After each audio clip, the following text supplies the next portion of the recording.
Hi everybody, I'm Sarah and welcome to the Big Blue House Homestead. Emma's inside making pancakes this morning because that's the wonderful thing about having teenagers is they like to cook. So I don't have to make breakfast for everybody. So she's going to make pancakes this morning for her and the two younger boys. My oldest has already moved out, so he's doing his own chefy world thing out there cooking in a restaurant. Real job, you know, not mom's cooking. But anyway. She's in there making the pancakes, and I wanted to share my favorite tea recipe with you guys.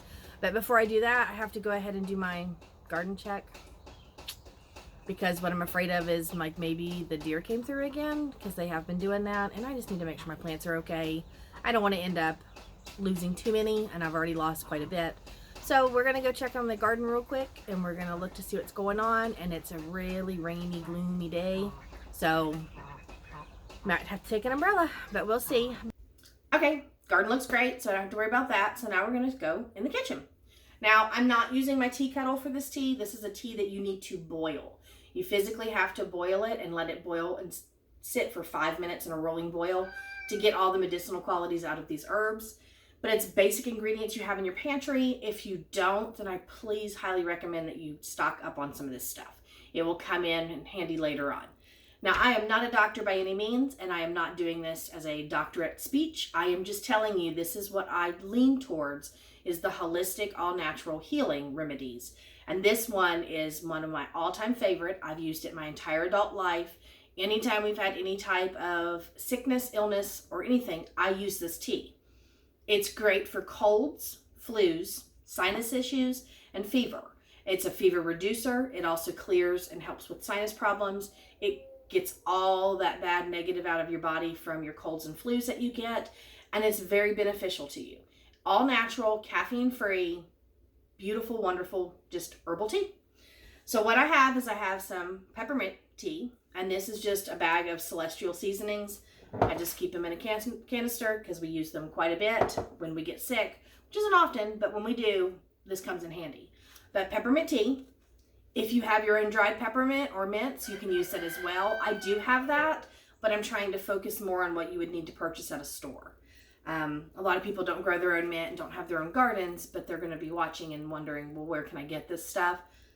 Just buy a box of tea. Peppermint tea. That's all it is. So peppermint tea. I also have a bag of whole black peppercorns.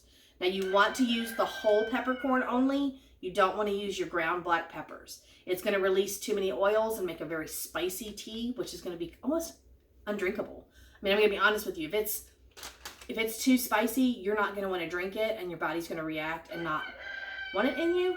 So yeah, make sure it's whole black peppercorns.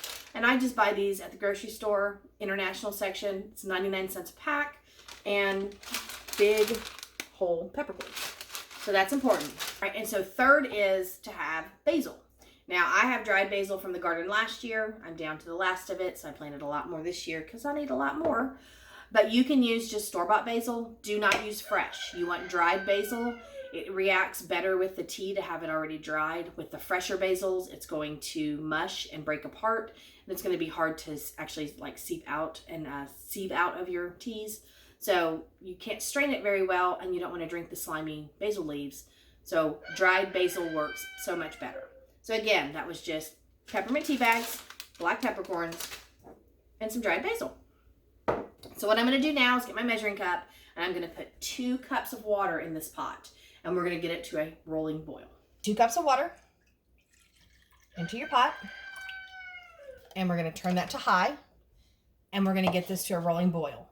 I'm going to go ahead and add my peppermint tea bag because I like to have more of that peppermint flavor infused. So I put that in first.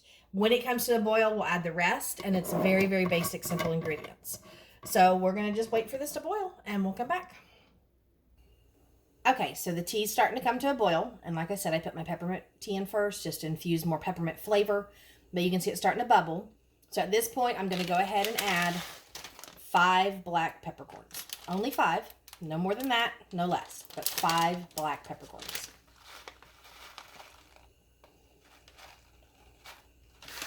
So we're going to put the 5 black peppercorns in, and we're going to do 2 tablespoons of basil.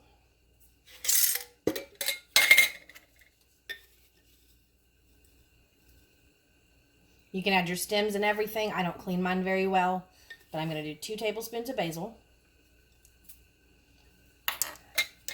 And I'm just going to turn the tea down and let it not boil over, but continue to boil. And we're going to let this go for 5 minutes. Okay, sorry, the camera stopped recording for some reason. I'm having some issues with my phone this week, but I turned the burner off and I'm now letting this sit for 5 minutes. I set my kitchen timer to make sure.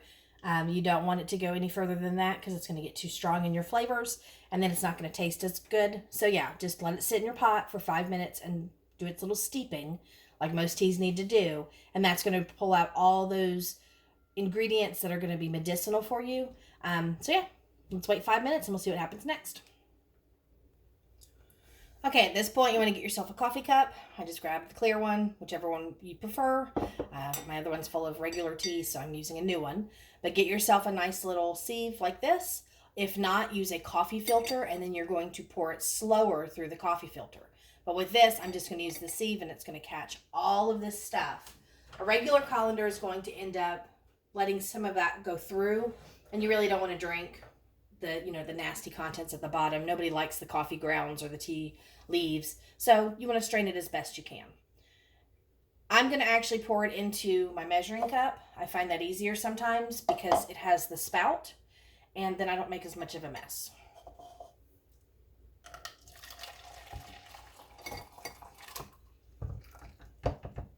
But you can see how much residue is already left in my pot, and that's good. You don't want all that in your tea.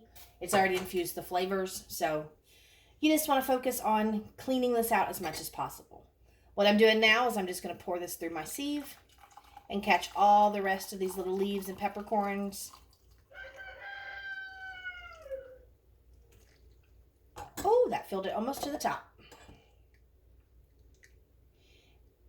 All right. So I've got that all cleaned out.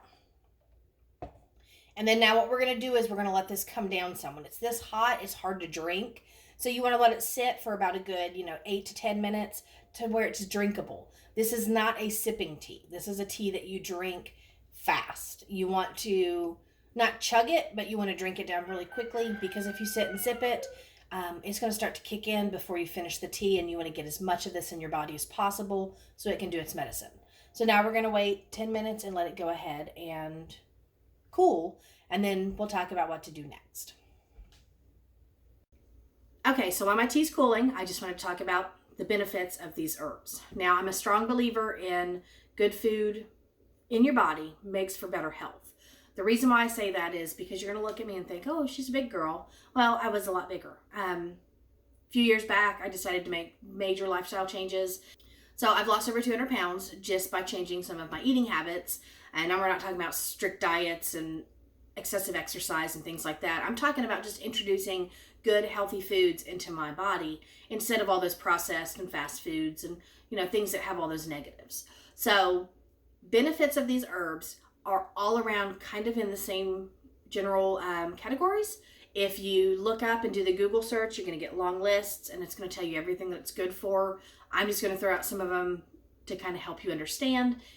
Okay, so we're going to talk about the peppermint tea first. Peppermint tea has a very strong calming effect. It's great for anxiety. I have done this many times. It helps with headaches. It helps with depression. It's also an anti-inflammatory, and it's really good for your gut health. So if you have gut issues, introducing peppermint tea, even as a cold tea, will benefit you in the long run. So peppermint is one of those really good herbs that not only starts from top to bottom of your body, but inside and out. It will actually heal and help change a lot of those negatives that you're dealing with. When you're looking at your basil's not only a culinary must. I mean, you have to have basil when you're making tomato sauces and caprese salads. And, we like a caprese grilled cheese sandwich. So yum. Put some fresh basil in with sliced tomato and a little bit of, mozzarella. Really good. But anyway, sorry. It's got anti-inflammatory properties. It also does with the gut health as well. It's a free radical detoxifier. So any of those negatives that you have in your body, it will push all that out. And it pushes through your liver and bladder, and not in a negative way. It just helps cleanse all of that bad stuff in your body. Very, very good for you. Basil also helps with a lot of the other issues that you might have when it comes to skin and hair problems. It's got a lot of those really good medicinal properties. Like I said, when you Google search the properties of these herbs, it just gets longer and longer, and there's so many uses. And it's so much better than just buying something off of a shelf and hoping that that works. All right, so peppercorns have been proven scientifically to fight cancer. I have seen trial runs and read articles, and I have watched videos and documentaries, and it was done overseas because, you know, in the US we don't do a lot of this, but overseas it was done in trial runs with cancer patients, and it found that it actually helped those good cells fight off those bad cells, and it brought down their cancer rates very much. Very strong, very beneficial, and it helped a lot of those cancer patients. So eating a diet full of pepper and eating and drinking pepper infused teas really helped them out. So it is a cancer fighting property. On top of that, it has the anti-inflammatory, it has the gut health problem fixers. There's a lot of stuff that has to do with your blood sugar. A lot of these herbs kind of have the same medicinal qualities. So throwing together a tea like this really helps because it's just pure natural medicine. Okay, so with that being said, let's talk about how you drink this tea. This is not a sipping tea. This is a drink at once type of tea. And so you need to add sweeteners if you want a sweeter tea. I don't do sugars, very minimal amounts of sugars in my diet. But if you're looking to sweeten this, use honey, agave syrups, cane sugars, things that are more natural. I don't recommend white sugars because we really don't use this in our house. But if that's what you have on hand, you're more than welcome to use that. But sweeten the tea if that's what you prefer. I just drink it straight as is because, like I said, I don't do sugars, so I don't need to. But what you need to do is drink this tea down, and then the next step is to wrap yourself in a blanket and go to sleep. You'll hear all the time, all across medical boards, all across medicinal boards, everything. People will tell you when you're not feeling well and you're sick, the best thing that you can get is a lot of rest. With that being said, when your body has shut down and it is not in motion and it is not busy and it is not moving, it gives your body time to heal. So instead of just laying down with an over-the-counter medicine, try this tea, drink it up, and go to sleep. I have had issues with fever with my children, and I'm talking about high fevers, and I have given them this tea, put them to bed, and they wake up normal, perfectly fine. I'm going to take this tea today for my sinus issues. I have it all throughout my face, even in my ears, because I'm fighting off an inner ear infection.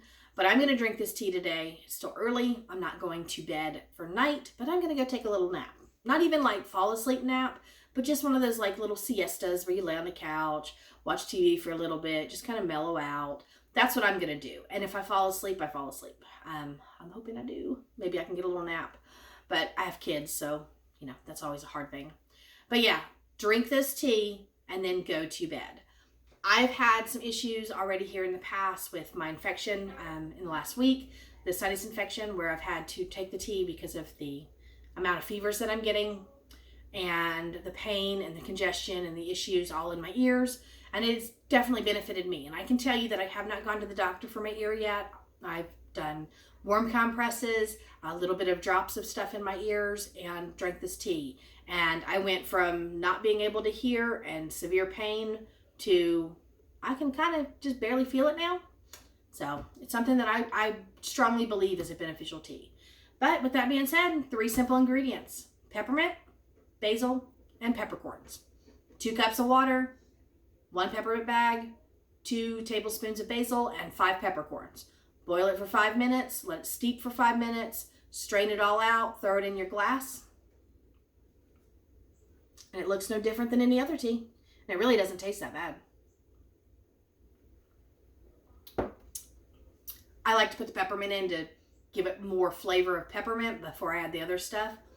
Doesn't taste bad at all. It tastes like a peppermint tea with a little bit of a spice in the background. And that spice, if you've ever eaten fresh basil, you know what that spice is, or, you know, too much pepper. You know what I mean, where you get that just little bit of heat in the back of your throat, but nothing bad. But yeah, I hope you guys give it a try. It's something that I've used my entire adult life, and I strongly believe it is one of the best herbal teas that I know. I mean, I have others that I do, but this one is cold, flu, fever, and sinus fighter all the way. So thank you guys for stopping by, and I hope I see you in the next video. Bye.